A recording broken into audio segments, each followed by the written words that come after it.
Ego dan Id, buku karya Sigmund Freud. Sekilas Kehidupan Sigmund Freud oleh Peter Guy. Sudah menjadi takdir Freud, sebagaimana dia sadari, tidak tanpa kebanggaan untuk membangunkan tidur umat manusia. Setengah abad sesudah kematiannya, tampak jelas bahwa dia jauh lebih berhasil daripada yang dia harapkan, meskipun dengan cara-cara yang tak akan dia apresiasi. Sekarang sudah lazim, tetapi benar, kita semua membicarakan Freud dengan tepat ataupun tidak, dengan sambil lalu kita merujuk pada konflik-konflik Oedipal dan rivalitas saudara kandung, narsisme dan selip-selip Freudian. Tetapi sebelum kita bisa berwenang membicarakan itu, kita harus membaca tulisan-tulisannya dengan sungguh-sungguh. Tulisan-tulisan itu memberi timbal balik atas pembacaan berupa dividen. Sigmund Freud dilahirkan pada 6 Mei tahun 1856 di sebuah kota kecil di wilayah Moravia, Freiburg. Ayahnya, Jakob Freud, adalah seorang pedagang miskin. Ibunya, Amalia, adalah seorang perempuan yang cantik, menonjolkan diri sendiri, dan muda. 20 tahun lebih muda dari suaminya dan merupakan istri yang ketiga. Jakob Freud mempunyai 2 anak laki-laki dari perkawinan pertamanya yang usianya kira-kira sama dengan Amalia Freud dan tinggal tak jauh dari kediamannya. Salah seorang dari saudara tiri tersebut mempunyai anak laki-laki namanya John, yang walaupun merupakan keponakan Sigmund Freud, tetapi ia berusia lebih tua dari pamannya. Boleh dibilang, konstelasi keluarga Freud cukup rumit untuk membuat bocah yang pandai dan penuh rasa ingin tahu itu merasa bingung. Rasa ingin tahu, anugerah alami anak-anak, sangat menonjol pada dirinya. Kehidupan akan menyediakan kesempatan yang banyak untuk memuaskan rasa itu. Pada tahun 1860, ketika Freud berusia hampir 4 tahun, dia pindah bersama keluarganya ke Wina, kota yang kemudian menjadi magnet bagi banyak imigran. Saat itu adalah fase pembukaan era liberal Kekaisaran Habsburg.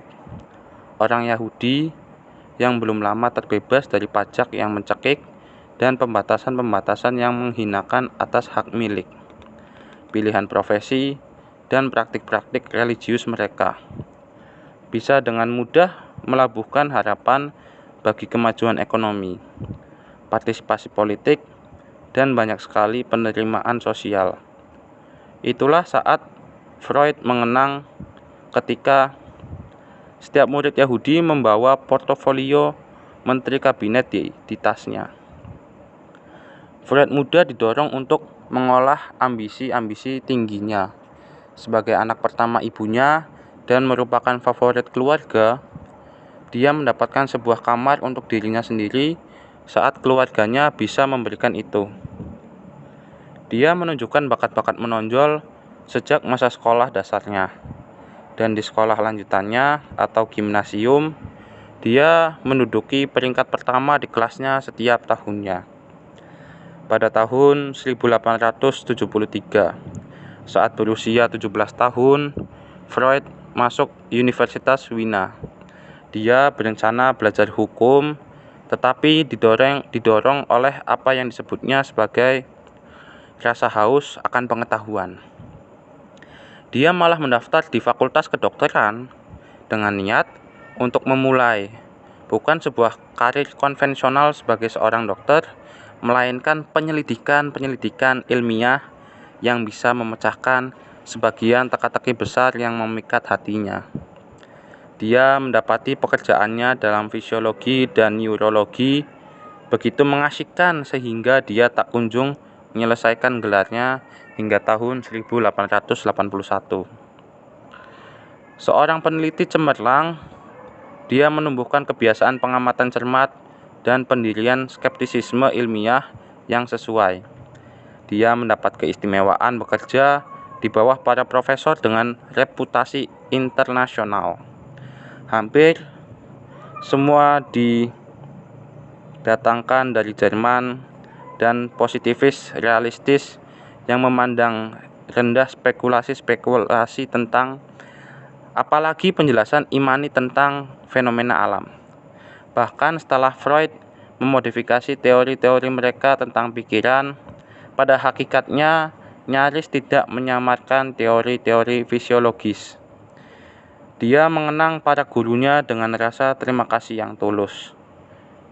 Yang paling dia kenang dari mereka, Ernst Bloch, seorang fisiolog terkemuka, membenarkan kecenderungan Freud sebagai orang yang tidak percaya kepada Tuhan.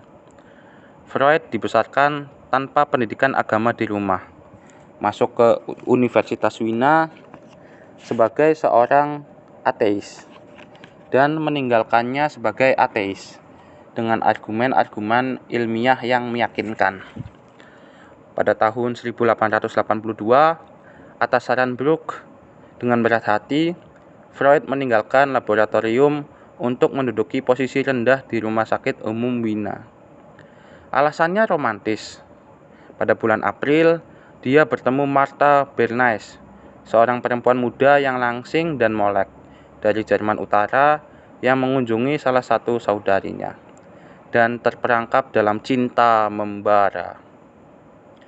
Freud segera bertunangan diam-diam dengannya, tetapi terlalu miskin untuk membangun rumah tangga borjuis terhormat yang mereka anggap sangat esensial. Baru pada September 1886, sekitar 5 bulan setelah membuka praktiknya di Wina, dengan bantuan hadiah perkawinan dan pinjaman dari teman-teman yang kaya, pasangan itu bisa menikah. Dalam 9 tahun, mereka punya 6 anak. Anak bungsu mereka, Anna, tumbuh menjadi orang kepercayaan, sekretaris, perawat, murid, dan wakil ayahnya, dan seorang psikoanalis terkemuka tanpa menumpang nama ayah.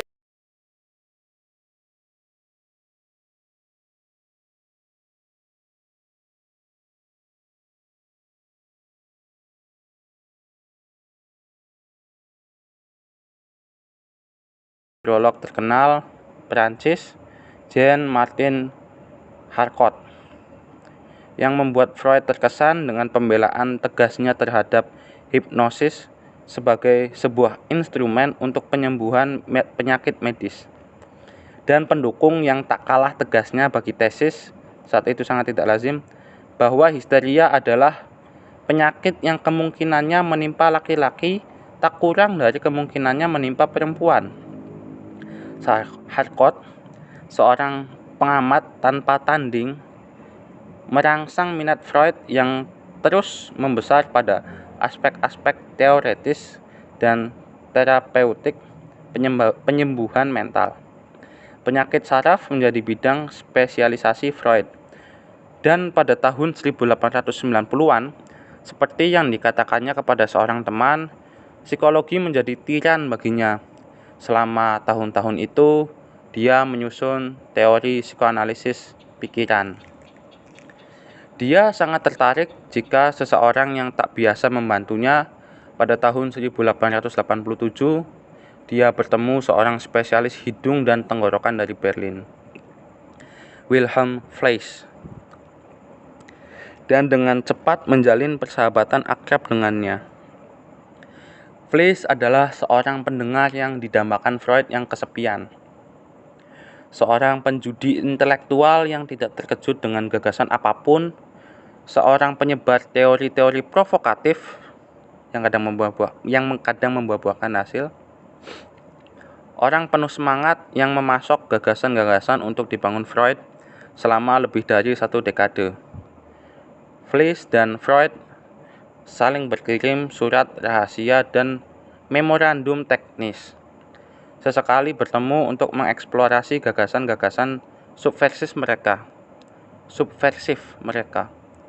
Dan Freud terdorong menuju penemuan psikoanalisis dalam kerja praktiknya. Pasien-pasiennya terbukti adalah guru-guru yang luar biasa. Dia meningkatkan spesialisasinya pada perempuan-perempuan yang menderita akibat histeria dan dari mengamati simptom-simptom dan mendengarkan keluhan mereka, dia mendapati bahwa meskipun dia seorang pendengar yang baik, ternyata dia tidak cukup cermat mendengarkan. Ada banyak hal yang mesti mereka ceritakan padanya. Pada tahun 1895, Freud dan teman ayahnya, Joseph Breuer, seorang internis yang sukses dan murah hati, menerbitkan studi tentang histeria, memberi posisi yang penting untuk bekas pasien Breuer, Anna O. Bekas pasien itu menyediakan bahan yang menarik bagi perbincangan akrab antara Breuer dan Freud, dan menjadi sama sekali bertentangan dengan keinginannya dan keinginan Breuer. Pasien pendiri psikoanalisis Anna O menunjukkan dengan memuaskan kepada Freud bahwa histeria muncul dari kesalahan fungsi seksual dan bahwa simptom-simptom bisa dibicarakan. Tahun 1895 adalah tahun yang menentukan bagi Freud dalam hal-hal lain. Pada bulan Juli, Freud berhasil sepenuhnya menganalisis sebuah mimpinya sendiri. Nantinya dia menggunakan mimpi itu dikenal sebagai injeksi Irma. Sebagai model bagi tafsir mimpi psikoanalisis, ketika dia menerbitkannya dalam karyanya Tafsir Mimpi sekitar 4 tahun kemudian. Pada musim gugur, dia merancang, tetapi tidak menyelesaikan dan tidak pula mempublikasikan apa yang kelak disebut proyek bagi psikologi ilmiah.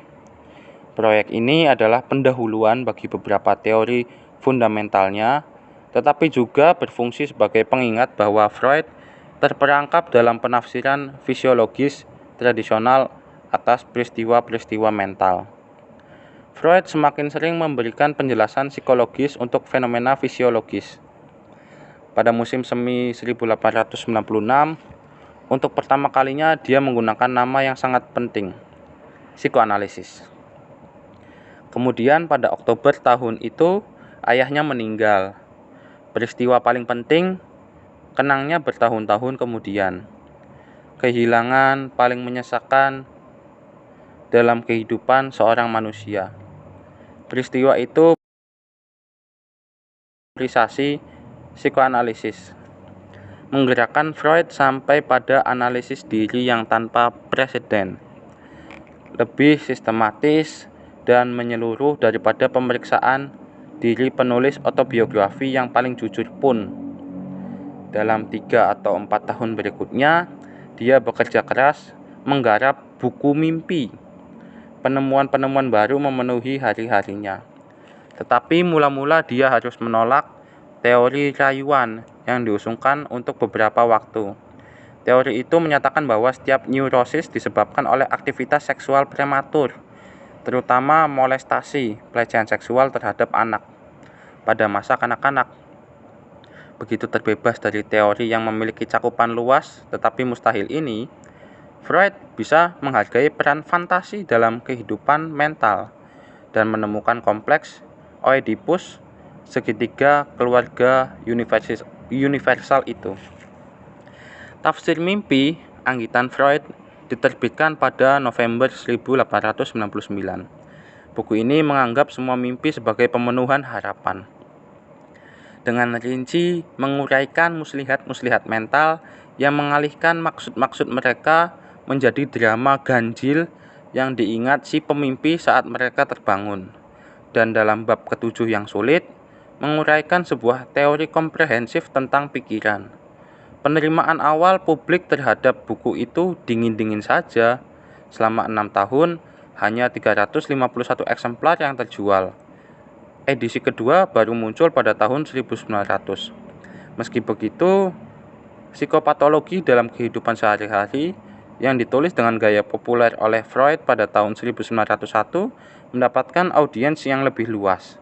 Himpunan segala macam selip itu menjelaskan maksud Freud yang mendasar, bahwa pikiran, betapapun kusut ia tampaknya, diatur oleh aturan-aturan tegas. Jadi, sekedar memberikan satu contoh tipikal, Ketua Parlemen Austria menghadapi sidang yang tak menyenangkan, membukanya dengan pernyataan formal bahwa dengan ini sidang ditutup. Kecelakaan itu didorong oleh kemuakan tersembunyinya terhadap sesi-sesi sebelumnya.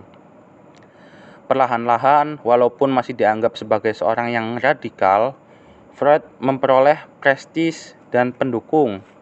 Dia berselisih dengan Fliess pada tahun 1900, dan walaupun surat-menyurat mereka masih berlangsung hingga beberapa lama, kedua orang itu tidak pernah bertemu lagi.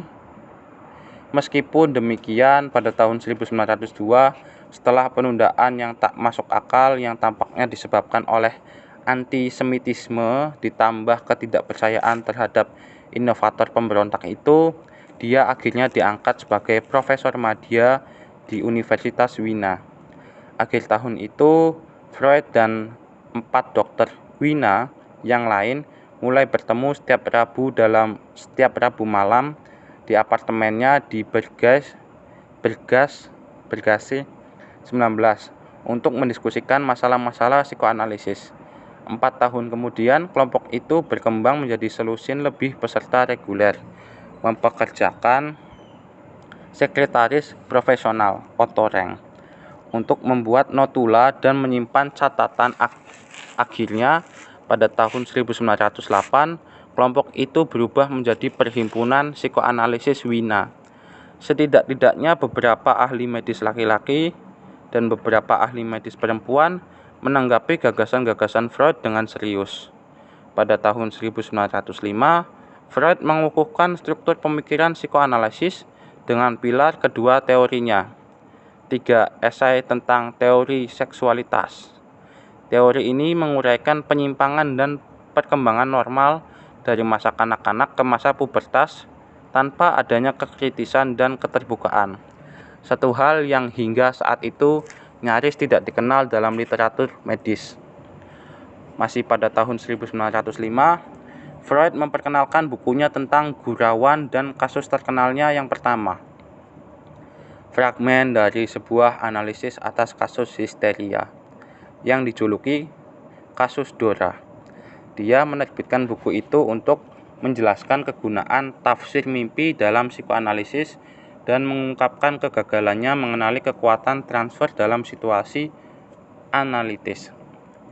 Tetapi minimnya empati atas remaja yang dianalisis menjadikan buku itu kontroversial. Dalam dekade berikutnya, Freud memperkaya teknik psikoanalisis dengan 3 riwayat kasus yang lebih canggih.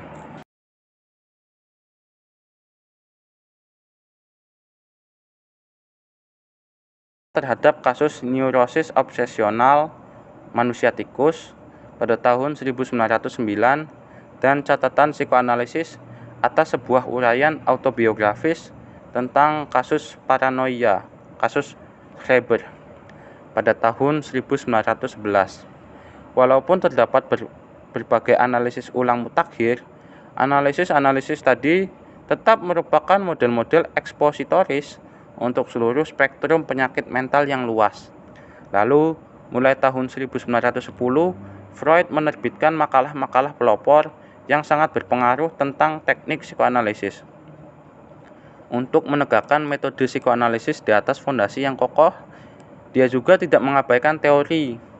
Hal itu dibuktikan dengan risalah yang penting seperti formulasi-formulasi tentang 2 prinsip mental yang berfungsi, tahun 1911, di mana dia membedakan antara proses primer, unsur tak sadar dan primitif dalam pikiran, dan proses sekunder pada umumnya sadar dan terkendali. Selama tahun-tahun itu, Freud juga menjebol batas-batas yang mengekang spesialisasi klinis dan teoritis dengan menerbitkan makalah-makalah tentang agama, sastra, adat istiadat, seksual, biografi, patung, prasejarah, dan banyak lagi yang lainnya. Tindakan-tindakan agresif dan praktik-praktik religius tahun 1907, penyair dan fantasi tahun 1908, moralitas seksual beradab dan penyakit saraf modern tahun 1908, dan studinya yang luas diperdebatkan tentang asal-usul homoseksual, Leonardo da Vinci dan memori masa kanak-kanaknya tahun 1910 hanyalah beberapa contoh dari barisan-barisan karyanya. Freud menjadikan semua kebudayaan sebagai area pengetahuannya. Dia sedang mewujudkan program yang dirancang untuk dirinya sendiri sewaktu muda, memecahkan teka-teki besar eksistensi manusia. Akan tetapi, Freud juga mendapati kurun antara tahun 1905 dan 1914 sebagai dekade yang meresahkan dengan adanya kemajuan dan perpecahan-perpecahan internal yang tak menyenangkan. Sebuah gerakan internasional yang bangkit dengan cepat gerakannya, politik psikoanalisis menguasai pusat panggung. Dua sumber utama harapan bagi masa depan, gagasan-gagasan Freud. Dan selanjutnya, bagi perbantahan yang melemahkan adalah dokter sosialis Wina yang cerdas, Alfred Adler, kelahiran 1870 hingga wafat 1937, dan psikiater Swiss yang berpikiran aneh dan berkemauan keras, Carl Gustav Jung, kelahiran 1875 hingga wafat 1961. Adler adalah salah satu pengikut awal Freud, dan selama beberapa tahun tetap menjadi pendukungnya yang paling menonjol di Wina. Tetapi ketika kepentingan profesional dalam psikoanalisis tidak semuanya beritikat baik, berkembang pesat. Ketika gagasan-gagasan Freud yang meresahkan ditelaah dalam Kongres Psikiater, Freud berkeinginan memperluas jangkauan psikoanalisis di luar tempat asalnya, Wina. Dengan sejumput pengikut, baginya tampak sebagai tempat yang udik dan tak cocok dijadikan markas besar. Pemecahan pertama muncul pada tahun 1906 ketika Jung pada saat itu merupakan psikiater utama di klinik terkenal Burgosli di Zurich, mengirimkan salinan sebuah artikel pada Freud. Freud merespon dengan segera. Korespondensi yang hangat pun tumbuh berkembang, dan persahabatan itu dikukuhkan dengan kunjungan Jung pada Freud pada awal 1907. Freud baru berusia 50, penuh vitalitas dan produktif. Tetapi dia sudah lama memikirkan bahwa dirinya sudah tua dan uzur. Dia sedang mencari pengganti yang akan melanjutkan penyebaran psikoanalisis bagi generasi-generasi berikutnya dan bagi dunia yang lebih besar dari Wina, di mana waktu itu psikoanalisis cuma berputar-putar di lingkungan Yahudi. Jung, sosok luar biasa dan pendebat yang energetik, adalah penemuan yang inspiratif. Dia belum tua, dia bukan orang Wina, dia bukan orang Yahudi. Jung tampil menonjol dalam Kongres Internasional pertama Psikoanalis di Salzburg pada musim semi 1908. Dan pada tahun berikutnya ditunjuk sebagai editor buku tahunan penelitian psikoanalisis dan psikopatologi yang baru saja didirikan. Freud sangat senang dengan Jung, mengangkatnya sebagai anak, putra mahkotanya, pujian yang disambut hangat oleh Jung, bahkan dipupuk.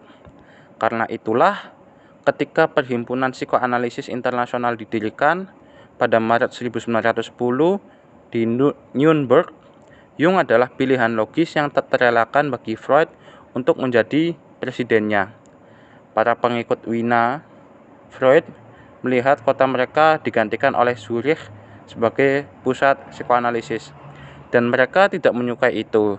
Sebuah kompromi disepakati, dan untuk beberapa saat kedamaian menyeliputi Perhimpunan Psikoanalisis Wina.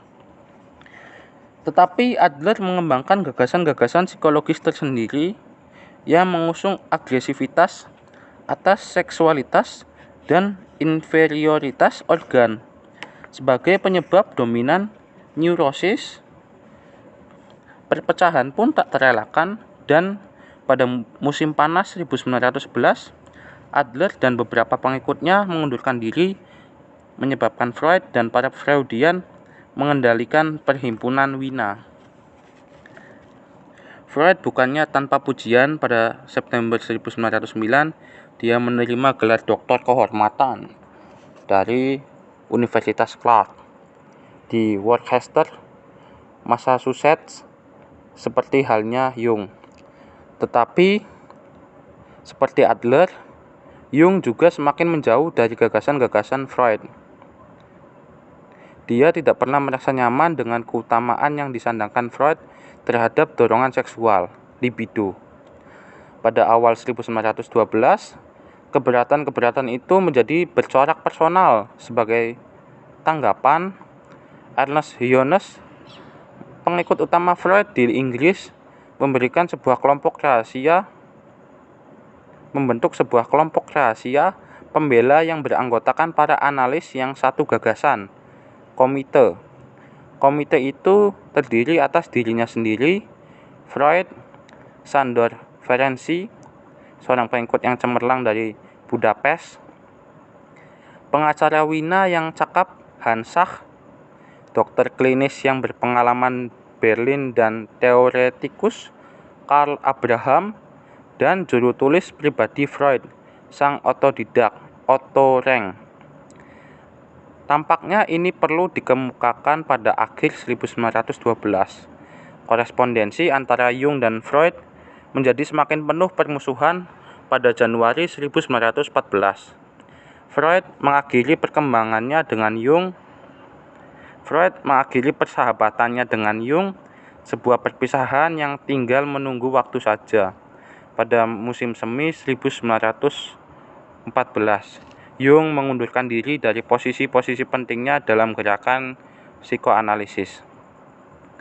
Keterangan-keterangan politis psikoanalisis tidak menghalangi Freud untuk melanjutkan eksplorasinya atas berbagai topik yang mengesankan. Pada tahun 1913, dia menerbitkan sebuah proyek yang sangat spekulatif dan berani tentang prasejarah psikoanalisis, totem dan tabu, yang menetapkan momen bahwa orang-orang barbar di masa lalu yang buram dan jauh sekali memasuki kebudayaan dengan membunuh ayah mereka dan mendapatkan rasa bersalah. Kemudian pada tahun 1914, dia secara anonim menerbitkan Musa karya Michelangelo, memadukan kekagumannya pada patung murung karya Michelangelo dengan kekuatan pengamatannya. Pada tahun yang sama, dengan makalah menggelisahkan tentang narsisme, dia meruntuhkan aspek-aspek krusial pemikiran psikoanalisis dengan meragukan teorinya tentang dorongan yang sampai saat itu terbagi menjadi erotis dan egoistis. Tetapi berbagai peristiwa mengerikan di pentas dunia mengesampingkan penilaian ulang Freud atas teori psikoanalisis. Pada 28 Juni 1914, Archduke Austria Francis Ferdinand dan istrinya terbunuh. 6 pekan kemudian, pada 4 Agustus, Eropa dilanda perang. Korban pertama bagi psikoanalisis adalah riwayat kasus Freud yang nantinya menjadi yang paling terkenal dari sejarah sebuah neurosis infantil, manusia serigala, ditulis pada musim gugur 1914, tetapi baru diterbitkan pada tahun 1918. Aktivitas psikoanalisis nyaris terhenti. Banyak pasien potensial yang berada di garis depan. Sebagian besar psikoanalisis ditugaskan sebagai wajib militer dalam korps kesehatan komunikasi antar musuh, seperti Ernest Jones dan Freud terputus total. Penerbitan-penerbitan psikoanalisis nyaris punah, dan kongres-kongres yang merupakan sumber hidupnya komunikasi tak ada kabar beritanya lagi. Bagi Freud, saat itu adalah masa mencemaskan dalam bentuk lain. Seluruh 3 anak laki-lakinya masuk tentara. 2 dari mereka nyaris tiap hari bergelut dengan maut. Kendati demikian, perang tidak mengistirahatkan pikiran Freud memiliki waktu yang melimpah ruah. Dia memanfaatkannya dengan baik. Pekerja adalah pertahanan dari kemurungan. Antara Maret dan Juli 1915, dia menulis puluhan makalah fundamental tentang metapsikologi, tentang ketaksadaran, tentang represi, tentang melankolia, tetapi dia menolak menghimpun tulisan-tulisan itu menjadi buku teks dasar yang direncanakan. Dia menerbitkan 5 dari makalah-makalah itu antara tahun 1915 dan 1917 dan menghancurkan sisanya. Ketidakpuasannya yang membingungkan terhadap tulisan-tulisan itu mengisyaratkan kekecewaan yang menggerakkannya menulis risalah tentang narsisme. Peta pikiran yang dia ciptakan tidak lagi memadai untuk bukti yang dia kumpulkan dalam pengalaman klinisnya. Tetapi dia masih tak memiliki alternatif yang memuaskan. Hal itu harus menunggu perang usai. Aktivitas masa perang lainnya, walaupun lebih sukses, hanya memberi Freud kepuasan sekadarnya. Mulai tahun 1915, dia memberi kuliah di universitas, menerbitkan 1 jilid pada tahun 1917 berupa kuliah-kuliah pengantar psikoanalisis dengan kepiawaian seorang ahli mempopulerkan yang merupakan bawaannya sejak lahir. Freud membuka dengan satu serial tentang pengalaman sehari-hari, selip lidah, kelupaan yang tanpa motivasi, kemudian beralih ke mimpi dan menyimpulkan dengan topik teknis, neurosis. Berkali-kali dicetak ulang dan banyak diterjemahkan. Kuliah pengantar ini akhirnya memberikan audiens yang besar bagi Freud. Perang terus berkobar sejak awal, dan ini agak mengherankannya sebagai seorang patriot Austria. Freud merasa lelah dengan pembantaian yang tak ada habisnya. Dia semakin muak dengan chauvinisme para intelektual, kekerasan hati para komandan, kebodohan para politisi. Dia belum sepenuhnya mengakui signifikansi teoritis agresi. Meskipun para psikoanalisis sudah sering menghadapi agresivitas di kalangan para pasien mereka. Tetapi perang yang memang brutal itu meneguhkan penilaian skeptis psikoanalisis terhadap sifat manusia. Tanda-tanda hidup kembalinya kegiatan psikoanalisis muncul tak lama sebelum perangnya berakhir, pada September 1918. Untuk pertama kalinya sejak tahun 1913, para psikoanalisis dari Jerman dan Austria-Hongaria bertemu di Budapest. 2 bulan kemudian, perang usai, mendatangkan kelegaan luar biasa bagi keluarga. Semua anak laki-laki Freud pulang dengan selamat, tetapi waktu untuk khawatir sama sekali belum berakhir. Pihak-pihak yang kalah dihadang revolusi secara drastis, berubah dari kekaisaran menjadi republik-republik, dan dibebani perjanjian-perjanjian damai yang ketat dan penuh hasrat balas dendam yang melenyapkan wilayah dan sumber daya mereka. Wina dilanda kelaparan, kedinginan, keputusasaan, kelangkaan makanan dan bahan bakar mengundang penyakit-penyakit mematikan, tuberkulosis dan influenza. Dalam situasi yang sangat menekan itu, Freud yang tidak membuang-buang air mata bagi runtuhnya kekaisaran Habsburg menunjukkan diri sebagai manajer yang imajinatif dan energetik. Potret tentang Martha Freud yang menjauhkan sang profesor dari realitas domestik perlu direvisi. Freud mengirimkan permintaan yang tepat kepada kerabat, teman-teman sejawat di luar negeri dengan memerinci makanan dan pakaian apa yang paling diperlukan keluarganya dan bagaimana cara mengirim paket dengan selamat. Lalu pada tahun 1920, derita pasca perang menghantam keluarga itu dengan pukulan mematikan. Putri kedua kesayangan Freud, Sophie, yang sudah menikah dan tinggal di Hamburg, ibu 2 orang anak, meninggal direnggut wabah influenza. Masuk akal jika dikemukakan bahwa kematian Sophie memberi dorongan pesimistis bagi teori yang sedang dikembangkan Freud. Sesungguhnya, dia hampir menyelesaikan di seberang prinsip kesenangan 1920 yang mulanya mengumumkan teori Freud tentang dorongan kematian tahun sebelumnya. Begitu Freud mengadopsi gagasan-gagasan ini, di mana kekuatan kehidupan, eros, secara dramatis berhadapan dengan kekuatan kematian, Thanatos.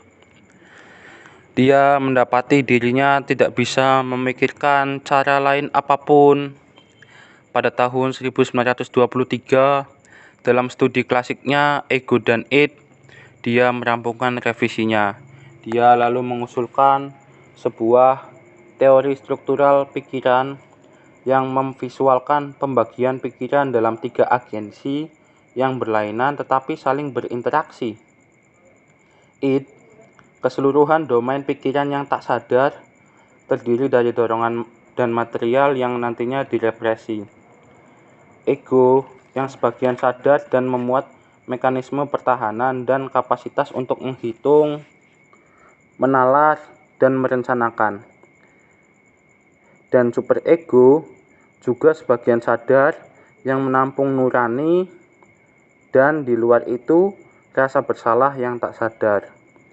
Skema baru ini tidak membuat Freud meninggalkan karakterisasi klasiknya tentang aktivitas mental yang menekankan jarak pemikiran dari kesadaran sebagai kesadaran atau prakesadaran atau sepenuhnya ketaksadaran.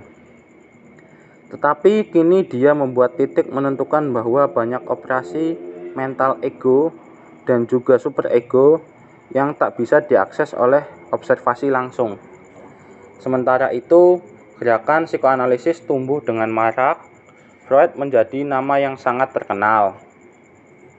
Walaupun dia membenci sensasionalisasi perhatian yang diberikan pers populer kepadanya. Perkembangan yang lebih baik pada tahun 1920, dalam kongres pertama pasca perang di Den Haag, bekas musuh-musuh bertemu sebagai teman. Freud ditemani putrinya Anna, yang kelak dia analisis dan yang bergabung dengan Perhimpunan Psikoanalisis Wina pada tahun 1922.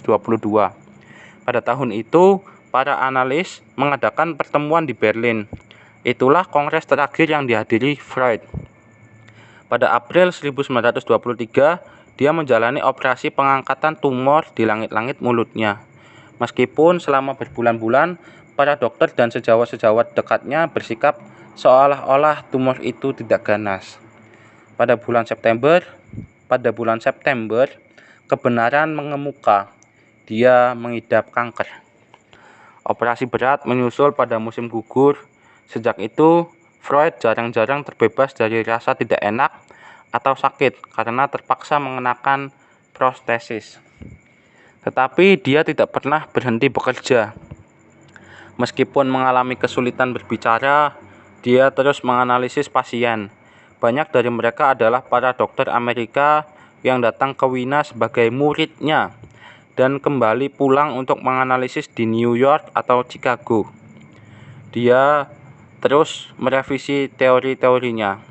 Dari pertengahan 1920-an, dia menulis makalah-makalah kontroversial tentang seksualitas perempuan, dan pada tahun 1926 diterbitkanlah Inhibisi, Simptom-Simptom, dan Ansietas yang membalik pemikiran terdahulunya tentang ansietas menjadi sebuah isyarat bahaya. Lebih jauh lagi, dia menulis esai yang mendapatkan khalayak pembaca relatif luas. Masa depan sebuah ilusi. Telaah seorang ateis teguh tentang agama pada tahun 1927 dan pada tahun 1930, peradaban dan kekecewaannya. sebuah pandangan kecewa terhadap peradaban modern yang berada di ambang malapetaka. Pada tahun 1933, malapetaka itu datang. Tanggal 30 Januari, Hitler diangkat sebagai kanselir Jerman.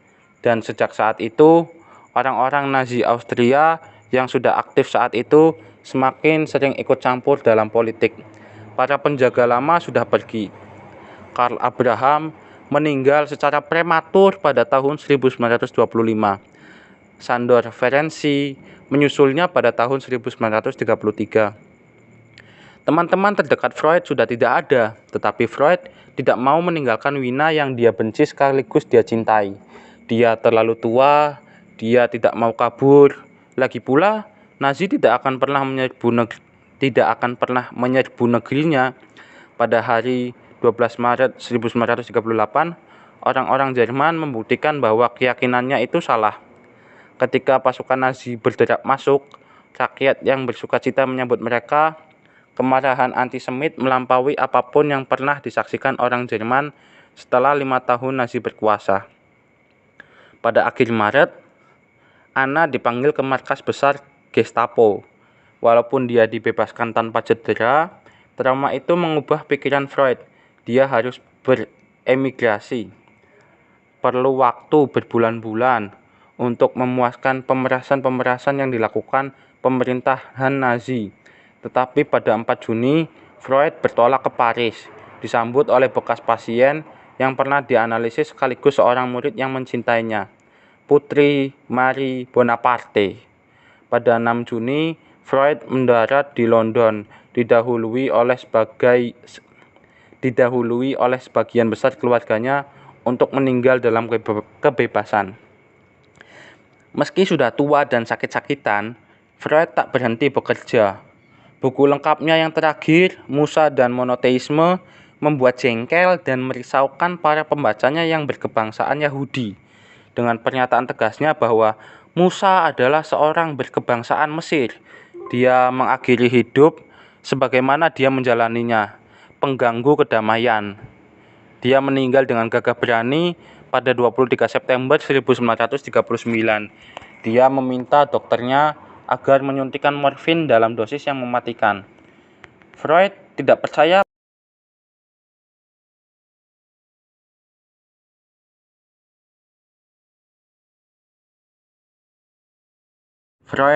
percaya pada kekekalan hidup orang seorang, tetapi karyanya terus hidup.